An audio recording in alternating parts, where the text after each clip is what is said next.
I want to say a few things. First of all,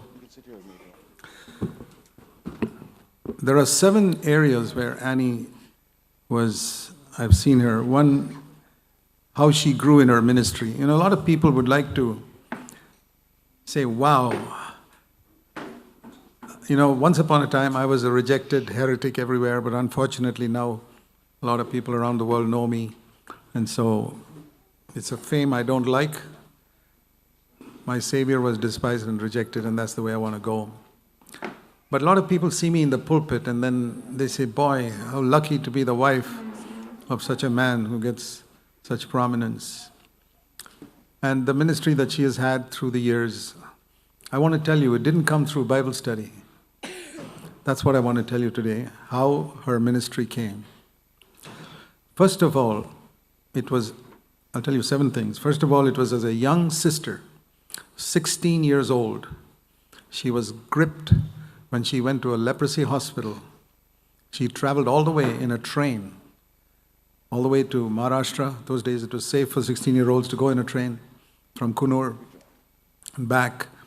And there she saw these people with lepers with their hands all, and she had a great longing to serve them in some way. And there was no lady doctor that had ever come to that leprosy hospital because people don't like to work with leprosy. There was no cure for it those days. So she decided to be a doctor. Think of that. Why do people want to be doctors today? You know the reason. Why did she want to be a doctor?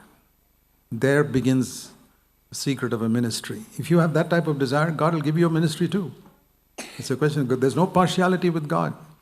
All are the same in the choice of a profession. And when she graduated, almost everyone in her class did the American College Board exam and went off to the United States. She went to Maharashtra, to an out-of-the-way village which was infested with cobras, and they sent all the lepers there. And she worked in the mission there. That's number 1. Secondly,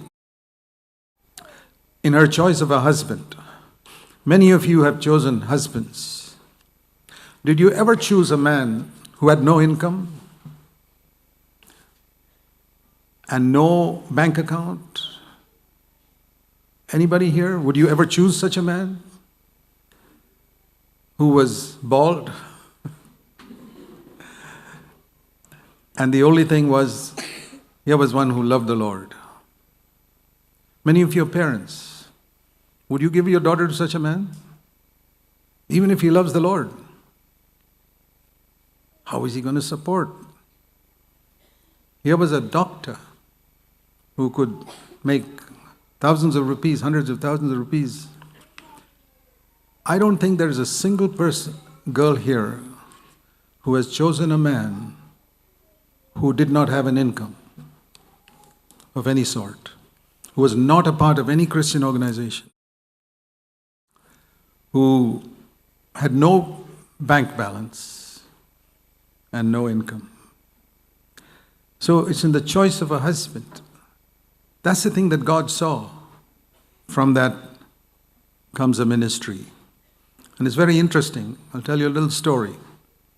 When she was in her final year in medical college, her finest subject was obstetrics and gynecology. And she expected to get top of the class marks for that. But she had to finish her written exam and go to Madras, where Chennai, those days it was called Madras, where they did the practical test where you had to examine a patient, and all the students from Vellore went to Madras those days. And her name, because it began with A, she was one of the first on the list to go to see the professor who was going to examine her. There were 2 of them, one man and one woman. And the woman was a non-Christian. And she saw Annie without any jewels, in simple white clothes and simple clothes, and she knew this is a Christian. And she hated people who came from CMC Vellore. And she lambasted her. Medical test, practical test is only 5 minutes. And for 5 minutes, she just hit out at her saying, you people think you're too clever and you think too much of yourself. And I don't know what all she said. Didn't even give her a chance to answer those practical questions. Not one medical question. You're good for nothing, this, that, and the other, and didn't allow the other man also to ask a question. He said, "Madam, can I answer the question?" "No." And the bell rang, "Go." No question. Result, failed. Failed in her best subject. So she came back to Vellore, naturally depressed as a young girl who was, 21, 22 years old. And she realized that where she had never failed in her entire career, she used to come first in the school. And now, and for the first time in her life, she's failing in her best subject. And how could she tell anybody, this person never asked me any questions, was just upset with me because I was a Christian? See, these are the type of things that God has seen. But do you think God will leave such a person without a reward? So because of that, she had to stay 3 more months in Vellore because she failed. And in those 3 months, I came to Vellore. And Brother Buxing suggested this marriage, and I met her. Otherwise, she'd have been in Maharashtra.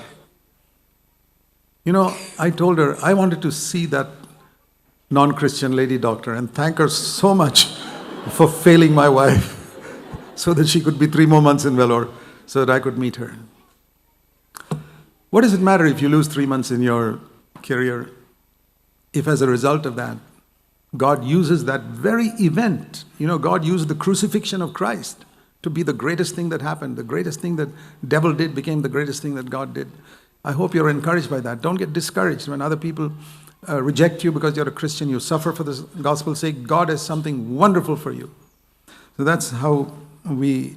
and you know, she also said to the Lord at that time when Brother Buxing proposed me to him, "Lord, I'm not a preacher. Here's a person who can preach so well. I can't preach." And the Lord said to her, "You don't have to preach." This is exactly what the Lord said to her. "He is my servant. You only have to take care of him." That's all. And that's what she's done for 49 years. It's going to be 50 years in July. And then the third thing, that was in choice of husband. Third is as a wife. Now everyone when get married, I'll tell you what every wife looks forward to have a home of her own. Till then she was living with her parents. Every young girl, I'm sure all of you got married, look forward to have a home of your own, where now you're married, even if it's a one-room house, to be the queen of the house. I was so poor, and I would not go to rich churches.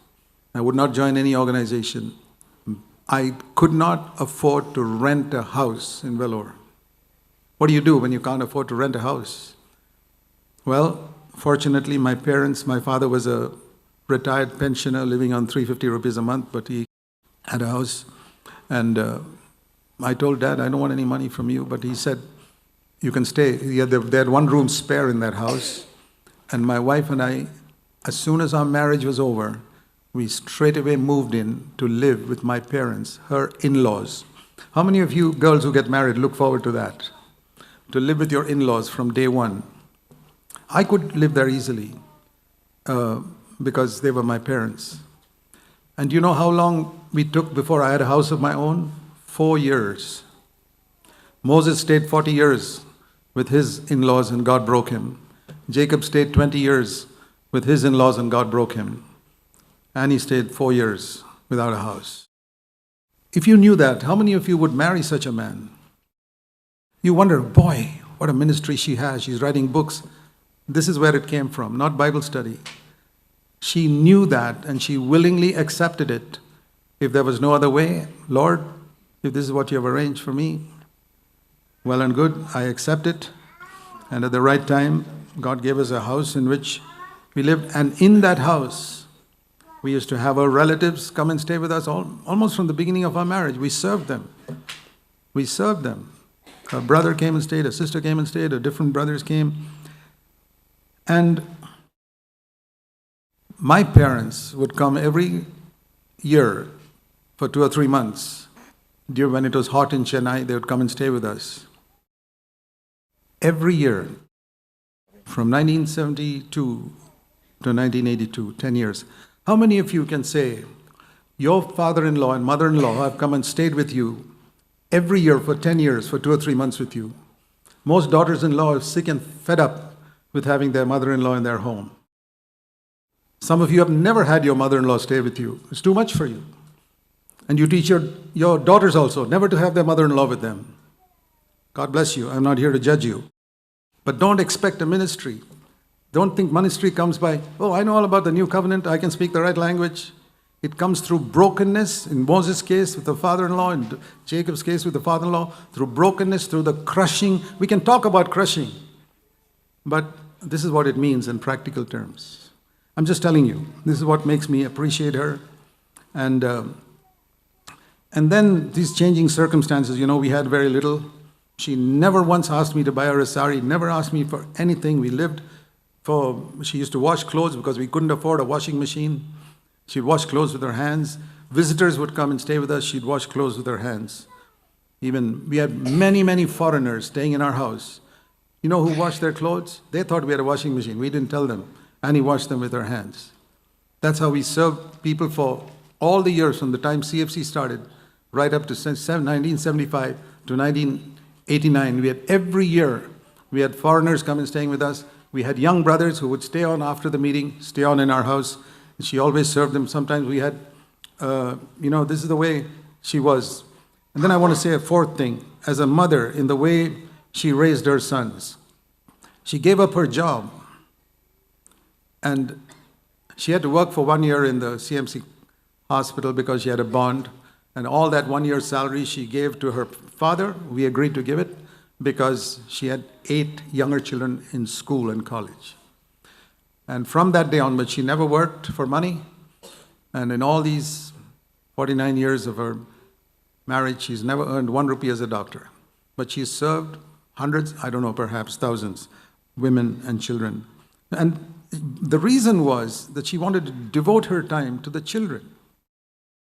And because I was also traveling, I remember one time when one child got chickenpox, the next one got chickenpox, there were 3 chickenpox children at home, and I wasn't even at home. There are times when I've traveled away from home for 5 or 6 weeks. Some of you are disturbed if your husband goes away for 2 or 3 days. I was away for 6 weeks serving the Lord, not making money. No. Serving the Lord in different places. And she stayed at home. Never once did she tell me, don't go. That's how our ministry. I'm just telling you how a person gets a ministry. By spending her time, and she would be with her children and take care of the children and sit down with them and teach them when they're subjects in school and encourage them all along. An exceptional example as a mother. All mothers sacrifice, but I don't know how many of you have sacrificed with your husband away for long periods not to make money. I mean, a lot of husbands go away to Gulf, Dubai and all to make money. That's different.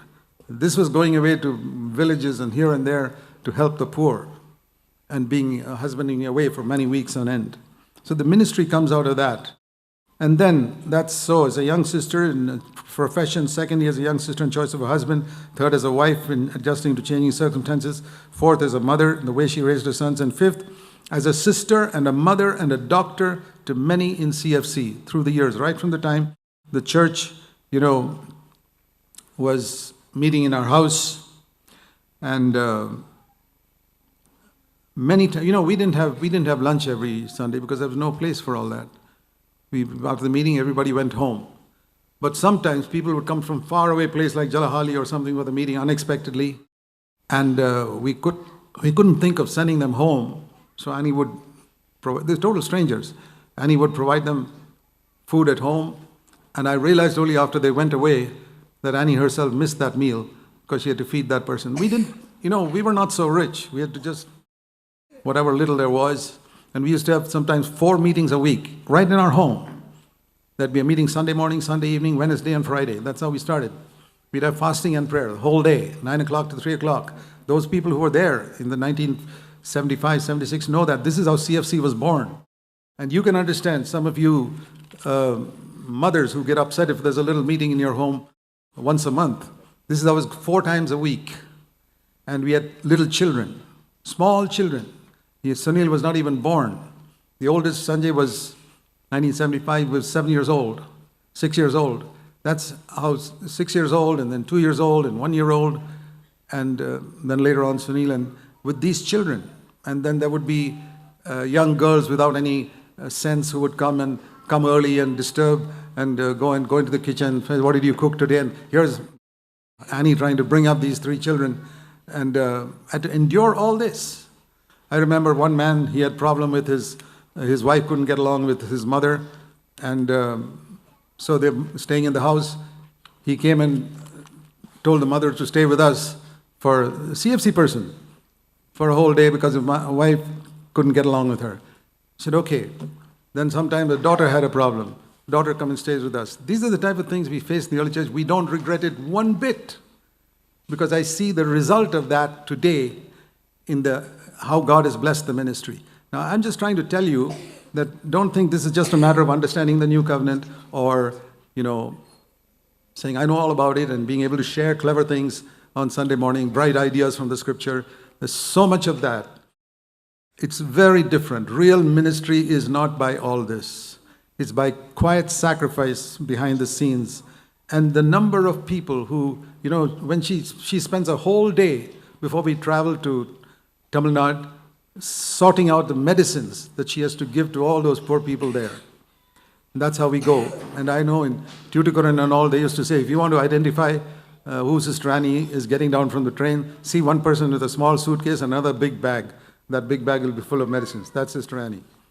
So that's how she's been a sister and a mother, like you heard, to many people, and a doctor to many. That's the 5th thing. And 6thly, the next stage in her life was to be a mother-in-law. That's a tough one. Because the world is full of examples of mothers-in-law and daughters-in-law who just can't get along with each other. They just can't stand the sight of their daughter-in-law, or the daughter-in-law can't stand the sight of the mother-in-law. Oh, no, don't tell me. They tell their husband, your mother is coming. And Annie and I decided, in the new covenant, we're going to overcome that. That doesn't depend only on her. It depends on the daughters-in-law.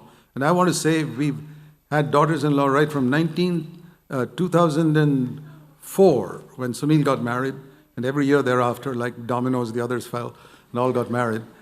And all these years, for 13 years, we've had daughters-in-law. And it's not only Annie. It's been the way the daughters-in-law have reacted. We don't call them daughters-in-law, we call them daughters-in-love, L-O-V-E. And all these years, the wonderful relationship that our 4 daughters-in-love have had with Annie, it is both sides. In a relationship, it's not only one side. She has to be a very wise mother-in-law, and they have to be wise daughters-in-law. And I want to say we have always enjoyed our time in every single home that we've been. We've decided in our life to prove that in the new covenant, there is no such thing as a difficult mother-in-law, daughter-in-law relationship. If you can't overcome that, I say, forget about talking about the new covenant. Go back into some other dead church and preach the old message. We are not here preaching a message. We are preaching a life that overcomes all these other things that people say can never be overcome. I say, the new covenant, we can overcome everything. And these are all, I'm talking about people who call themselves believers. This is what the new covenant is, and this is how ministry goes. And I tell you, it depends more on the mother-in-law. All of you know that the biggest problem in mother-in-law, daughter-in-law relationship is always because of the mother-in-law, not because of the daughter-in-law. The mother-in-law is imposing, or how dare you treat my son like that, or some type of rubbish like that. In the old covenant, that's fine. But that's not how it is in the new covenant. So I'm very thankful that, the Lord has rewarded her. She took care of her mother-in-law and daughter-in-law, and my mother stayed in Bangalore for many years, and towards the end she stayed in our home. But even when she was not home and she had surgery and all, Annie went and stayed with her in the hospital to look after her. So it was a mother-daughter relationship when she was a daughter-in-law, and now she's reaping the fruit of that in her own daughters-in-law. So I thank God for all that's gone through. And finally, the exciting part as a grandmother to her grandchildren. I tell you, these grandchildren love her. They, whenever someone is in a hospital, Annie's the one who goes there, sits with them in the hospital and takes care of them and hugs them. They really love her. She plays with them. Whatever children's games are there, and she plays with them more than I do. And she's strong enough to be able to pick them up and carry them. My back is not so strong to be able to pick them up, but she does that. So these are the 7 areas where God has done something in her that's made her what she is. I want to say a few words as a husband. I want to show you something which a man wrote after his wife died. See this. It says, I never knew. I never knew. This is what a man wrote after his wife died. And I read it out to you so that none of you will have to say this after your wife died. Think of it now before she dies. I never knew how much she was to me. I never knew how patient she could be.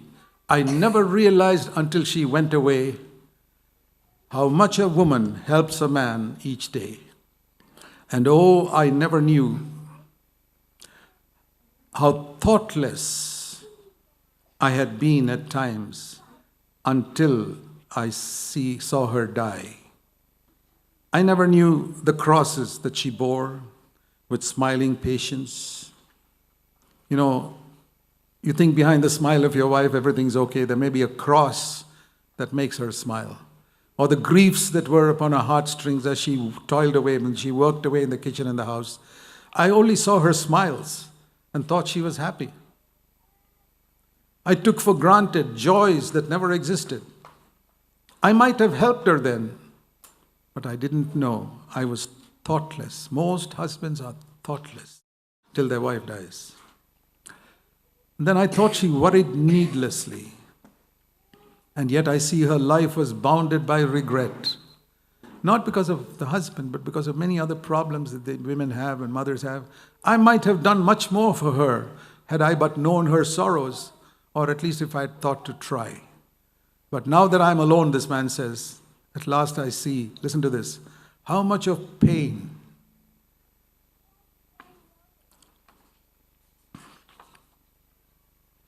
her smiling hid from me. I never knew how much I leaned upon that little woman till I found her gone. How much her patience, gentleness, and cheers had meant to me through all those early years.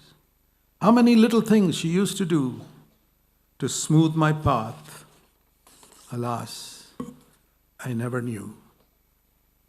I read that now and then. I want to be alert to those things, and I hope all of you husbands will be alert to it before your wife dies.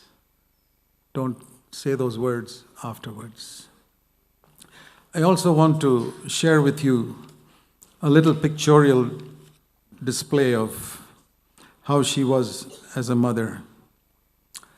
The story of one mother. The young mother set her foot on the pathway of life. And she asked the Lord, is this going to be a long way? She asked her Lord. And the Lord said, yes, my daughter. The way will be very hard and long, and you'll be quite old before you reach the end of it. But you will find that the end is better than the beginning.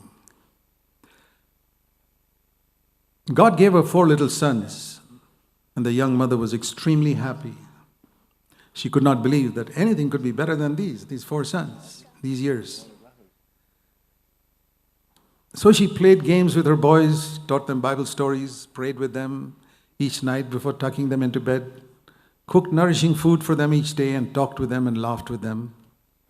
And the sun shone brightly on them all, and the young mother said, nothing can be better than this. Then the night came. You know, there are trials in life, even with little children. And there was a storm, and the path became dark, sicknesses and other trials. And it's a picture of journey through life as a mother. And her boys shook with fear.